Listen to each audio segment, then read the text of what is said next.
বন্ধুরা, আমরা মাঝে মধ্যে মেঘমুক্ত আকাশে সাদা দাগ লক্ষ্য করি। এই সাদা দাগ দেখে আমরা অনেক কিছু ভাবি। কেউ কেউ ভাবি রকেট উৎক্ষেপণ করা হচ্ছে, কেউ কেউ আবার ভাবেন স্যাটেলাইট উৎক্ষেপণ করা হচ্ছে। এর মূল রহস্যটি হচ্ছে বিমান ওড়ার সময় আকাশে এই সাদা দাগ দেখা যায়। আপনারা ফ্লাইট রাডারের এয়ার ট্রাফিক দেখে বুঝতে পারছেন প্রতি মুহূর্তে সারা বিশ্বে কতগুলো বিমান চলাচল করে।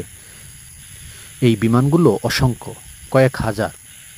এই প্রতিটি ফ্লাইট বিশ্বের বিভিন্ন প্রান্তে আকাশপথের বিভিন্ন উচ্চতা ব্যবহার করে যাতায়াত করে থাকে। সাধারণত বায়ুমণ্ডলের 5টি স্তরের মধ্যে বিমান যে স্তর দিয়ে চলাচল করে তাকে বলা হয় স্ট্রাটোস্ফিয়ার। এই স্ট্রাটোস্ফিয়ারের তাপমাত্রা সবসময় হিমাঙ্কের অনেক নিচে থাকে। সেক্ষেত্রে অতি নিম্ন তাপমাত্রায় বিমান চলাচলের ফলে বিমান থেকে নির্গত জ্বালানি বজ্র জলীয় বাষ্পের সংমিশ্রণে আসার ফলে সাদা রং ধারণ করে, যেটা ভূপৃষ্ঠ থেকে আমরা অনেকটা ধোঁয়ার মতো দেখতে পাই। এই ধোঁয়ার মতো বস্তুটিকে কন্ট্রেইল বলে।